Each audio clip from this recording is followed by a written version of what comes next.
A'udzubillahi minasyaitonirrajim. Bismillahirrahmanirrahim. Assalamualaikum warahmatullahi wabarakatuh. Alhamdulillahirabbil alamin. Wassalatu wassalamu ala asyrafil anbiya'i wal mursalin wa ala alihi wa sahbihi ajma'in. Qala rabbi shrah li sadri wa yassir li amri wahlul 'uqdatam min lisani yafqahu qawli, amma ba'd. Alhamdulillah, syukur kepada Allah Subhanahu wa taala pada pagi ini di hujung minggu kita dapat bersama-sama dalam bicara munawarah dibawakan untuk anda oleh Akademi Keluarga Fitrah. Semoga bicara-bicara seperti ini dapat memberi manfaat dalam kehidupan kita. Rakan-rakan, teman-teman mati Allah Subhanahu wa taala, kita mohon kepada Allah Subhanahu wa taala semoga hari-hari yang mendatang ini sentiasa memberikan kebaikan untuk kita, bukan sekadar kebaikan di dunia, apa yang lebih penting ialah kebaikan di akhirat nanti.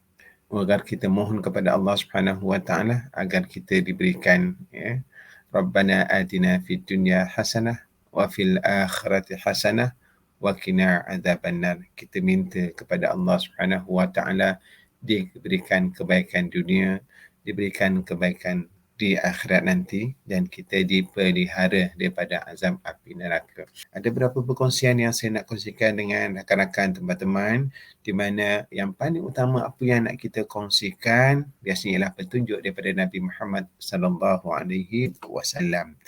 Dalam sebuah hadis yang diriwayatkan daripada An-Nawas bin Sam'an, qala sa'altu Rasulullah sallallahu alaihi wasallam 'anil birri wal ithmi. Faqala al-birru husnul khuluqi wal ithmu ma haka fi sadrika wa karihta an yattali' alaihi an-nasu. Jadi An-Nawas bin Sam'an bertanya kepada Rasulullah sallallahu alaihi wasallam tentang apakah yang dikatakan kebaikan dan apakah yang dimaksudkan dengan dosa. Jadi An-Nawas bin Sam'an ini tanya apakah hakikat kebaikan dan juga hakikat dosa itu bagaimana. Maka Rasulullah SAW menjawab, kebaikan adalah akhlak yang baik. Rupanya kebaikan itu adalah akhlak yang baik. Apa dia akhlak yang baik? Iaitu tindakan kita, perbuatan kita, tutur kata kita, respon balas kita yang baik-baik, maka itulah dikatakan akhlak ataupun dikatakan kebaikan. Memang rakan-rakan, teman-teman mati Allah Subhanahu wa taala, kebaikan seseorang itu dilihat daripada perbuatannya. Kebaikan seseorang bukan dilihat daripada sudut tutur katanya sahaja. Tetapi yang lebih utama ialah dilihat daripada perbuatannya. Kerana perbuatan itulah yang menggambarkan seseorang itu, itulah dia. Contohlah kalau orang nak bercakap, orang nak berkata tentang kebaikan, mudah nak bercakap. Jom kita bersedekah, jom kita tolong orang, jom kita sentiasa senyum, jom kita bertolak ansur. Nak mengajar, nak bercakap tentang kebaikan itu mudah. Tetapi bila nak melaksanakan itu, itu bukan satu cabaran bagi kita. Jadi kerana itulah Rasulullah SAW menyatakan bahawa kebaikan itu ialah daripada mana? Daripada husnul khuluqi, iaitu akhlak yang baik, perbuatan kita yang baik, yang menenangkan, yang menyenangkan, disukai oleh orang lain. Dan dosa adalah yang haka fi nafsika, yang tidak sedap di dalam hati kita dan kamu tidak suka orang lain mengetahuinya. Jadi bila ada sesuatu perkara yang kita lakukan, kita tak nak orang tahu, kita rasa malu, kita rasa tak patutlah macam tu. Jadi bila kita buat sesuatu, kita tidak suka dilihat orang apabila kita melakukannya, dan kita rasa, hati kita rasa berat, rasa bersalah, maka itulah yang dikatakan sebagai dosa. Jadi di situlah definisi kebaikan dan dosa itu daripada sudut apa yang kita rasa. Hukum itu perkara lain. Jadi kalau kita nak lihat segi hukum, jadi perkara yang baik, perkara yang dosa itu dia ada sandaran hukum daripada Al-Quran dan sunnah Rasulullah sallallahu alaihi wasallam. Jadi rakan-rakan, teman-teman mati Allah Subhanahu wa taala, pada hadis ini kita dapat ambil pengajaran bahawasanya Islam ini sangat menekankan apa? Iaitu menekan tentang akhlak yang mulia, nilai-nilai murni dalam kehidupan kita. ya. Jadi bila kita dapat menjadi orang yang baik, ya, yang pasti agama yang asas tu pentinglah. Solat, puasa, zakat, haji, itu menjadi asas. Tapi yang selebihnya itu dalam tindakan kita, dalam perbuatan kita, dalam amalan kita, maka akhlak yang mulia itulah yang menjadi kayu ukur neraca yang sangat penting untuk kita menjadi baik. Manakala dosa ini kita memang ada hukum hakam, ada peraturan mana dosa dan mana kesalahan. Tapi nak mudahnya kalau sesuatu perkara ini kita lakukan itu, kita rasa berat, rasa hati kita.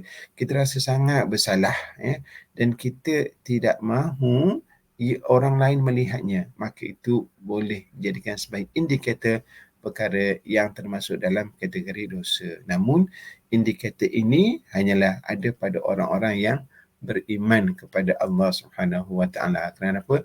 Hanya orang-orang yang beriman saja, ya, yang dia tahu perkara ini salah ataupun tidak. Ya, orang yang beriman dia ada rasa malu, dia ada rasa serba salah bila membuat kesalahan atau membuat dosa. Tapi kalau orang yang tak beriman, dia sama sahaja. Jadi hadis ini ia sesuai dengan apa yang ditanyakan oleh sahabat Nawas bin Sam'an tadi, ya, yang sebagai orang yang beriman, bila tanya tentang hakikat kebaikan dan juga dosa itu dipandang daripada sudut orang-orang yang beriman. Orang yang beriman pastinya dia akan berakhlak mulia dan di hatinya sentiasa bersih, ya, dan tidak terniat atau tidak terlintas untuk melakukan dosa dan maksiat, ya. Dan suatu hadis yang diriwayatkan daripada Abdullah bin Amr al-Ash, ya, dia berkata, lam yakun Rasulullah sallallahu alaihi wasallam fahishan wala mutafahishan wa kana yaqulu inna min khiyarikum ahsanukum akhlaqan. Rasulullah sallallahu alaihi wasallam tidak pernah berkata dengan perkataan yang keji dan berusaha berkata keji. Fahish ini ialah orang yang bercakap benda-benda tak baik. Mutafahishan ini adalah orang yang berusaha nak bercakap, ya, dia tak buat lagi tapi willing to do. Dia rasa nak buat perkara-perkara yang keji. Jadi Nabi tak ada sifat-sifat ini. Jadi kalau kita nak menjadi umat yang terbaik, pastinya kita kena ikutlah idola kita, dan idola kita yang terbaik adalah Nabi Muhammad sallallahu alaihi wasallam. Dan Nabi Muhammad sallallahu alaihi wasallam daripada sudut tingkah lakunya, tutur katanya, lam yakun Rasulullah fahishan wala mutafahishan. Nabi ni sifatnya orang yang tak akan berkata-kata dengan perkataan yang keji ataupun perkara yang ke arah kepada yang keji. Wa kana yaqul, dan Rasulullah SAW bersabda, inna min khiyarikum, sesungguhnya sebaik-baik manusia di kalangan kamu, apa dia? Ahsanukum akhlaqan, ialah orang yang terbaik akhlaknya. Ya, kita sentiasa sabar dalam kehidupan kita. Ya, mungkin dalam kehidupan kita hari ini sangat mencabar, ya, rakan-rakan, teman-teman, dengan kos sara hidup yang semakin meningkat, kemudian segi nilai mata wang yang semakin rendah, kemudian keadaan ekonomi yang tidak baik. Kadang kita rasa tertekan, susah, jadi kita hilang panduan kita bercakap kasar, kita melepaskan garam kita. Jadi jangan, tuan-tuan dan puan-puan, hendaklah sentiasa tenang dan sabar dan berkata yang baik. Nabi sebut, falyaqul khairan aw liyasmut, berkatalah yang baik ataupun lebih baik kita diam, ya. Jadi kalau ada apa perkara, kita cakaplah dengan yang baik-baik, sama ada dengan pasangan kita, dengan anak-anak kita, dengan ahli keluarga kita, dengan jiran-jiran kita, dan di dalam Facebook kita, media sosial kita, dalam Instagram, ya, dalam Twitter, cakaplah benda-benda yang baik, yang positif. Orang kata kalau kita nak dapatkan sesuatu yang positif, kita berbicara perkara-perkara yang positif, insya-Allah, ya, kita akan mendapat kebaikan di sisi Allah Subhanahu Wa Taala. Jadi gitulah rakan-rakan, teman-teman mati Allah Subhanahu Wa Taala, sedikit perkongsian daripada Munawarah Cahaya Hidup kita, dibawakan untuk anda oleh Akademi Keluarga Fitrah. Insya-Allah kita bertemu lagi dalam pertemuan-pertemuan yang lain. Saya akhiri dengan ucapan selamat berhujung minggu, jaga kesihatan, jaga keselamatan. Aqulu qali hadza wa astaghfirullah lazim li wa lakum wa billahi taufiq wal hidayah. Assalamualaikum warahmatullahi wabarakatuh.